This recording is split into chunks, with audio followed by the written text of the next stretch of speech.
Bonjour, je m'appelle Muriel Josselin. J'agis aujourd'hui en tant que bénévole pour une association qui s'appelle Hypnotise, dont la mission est de promouvoir le bien-être. Alors évidemment, ça passe pas mal par l'hypnose puisque c'est par ça que j'ai commencé à me former et à exercer. Mais ensuite, je me suis formée aussi à d'autres techniques complémentaires comme le FT et le coaching, ce qui me permet aujourd'hui d'aider d'une façon à la fois plus ciblée et plus large, d'une façon peut-être plus efficace finalement, dans une prise en charge plus globale, en choisissant à chaque fois le meilleur outil d'intervention au meilleur moment pour chacun. Alors, comme vous le voyez, je suis présente sur thérapeute.com, donc il est facile de prendre rendez-vous et je suis aussi accessible en téléconsultation par Skype, Zoom, WhatsApp, Messenger. Enfin, après, on peut toujours se mettre d'accord sur la plateforme que l'on peut utiliser. Alors, si tous les sujets de développement de soi sont passionnants, j'ai vraiment choisi d'étendre mes compétences et mes connaissances sur certains points précis pour garantir une transformation plus efficace à mes consultants.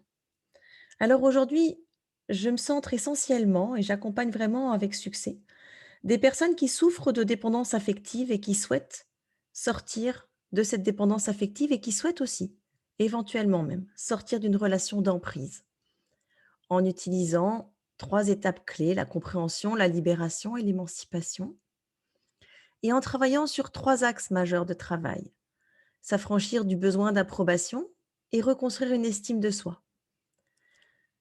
Identifier les schémas toxiques dans lesquels on a tendance à s'enfermer pour s'en libérer, pour aller vers des dynamiques relationnelles plus épanouissantes.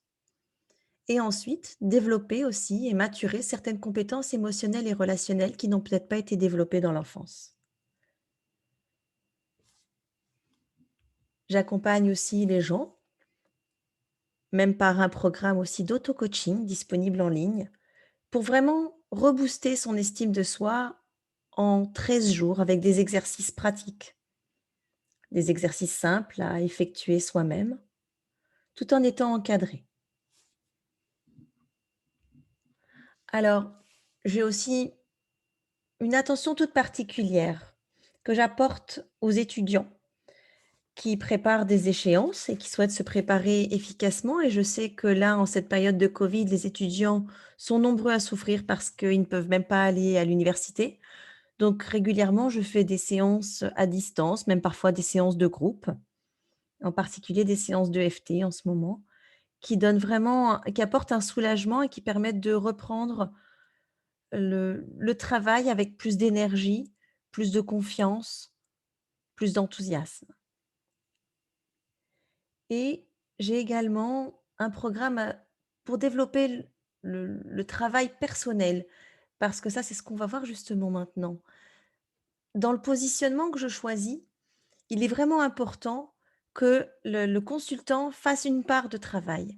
Et donc j'ai développé aussi un programme d'apprentissage de l'auto-hypnose, mais pas juste d'apprentissage de l'auto-hypnose, un vrai développement personnel par l'auto-hypnose. Donc on apprend dans ce programme à la fois les techniques d'auto-hypnose et à la fois à mettre en place des exercices qui se rapportent à différents outils de développement personnel que l'on peut mettre en place très efficacement justement sous auto-hypnose pour augmenter leur efficacité.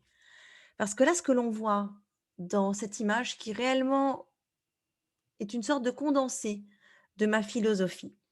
La première partie de cette philosophie, c'est que quel que soit votre parcours jusqu'à aujourd'hui, ce qui compte, c'est pas ce qu'on a fait de vous, comme disait Sartre, mais ce que vous faites aujourd'hui de ce qu'on a fait de vous.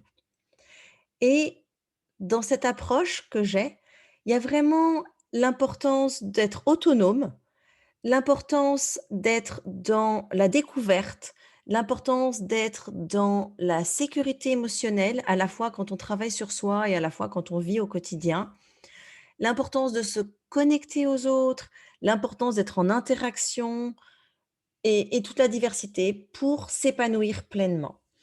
Alors, à partir de ça, même si effectivement tout le travail thérapeutique est absolument passionnant, moi je souhaite aller vraiment au-delà et c'est pour ça que je suis vraiment en train de développer un peu un concept qui est le mien en tout cas. Je ne sais pas s'il est nouveau, mais en tout cas d'aller au-delà du traitement simple des douleurs et des souffrances, pour vraiment essayer de faire que chacun d'entre vous puisse sculpter sa vie et faire jaillir sa légende personnelle. Alors lâchez vos prisons intérieures, parfois vos prisons aussi extérieures, et prenez votre envol. À bientôt.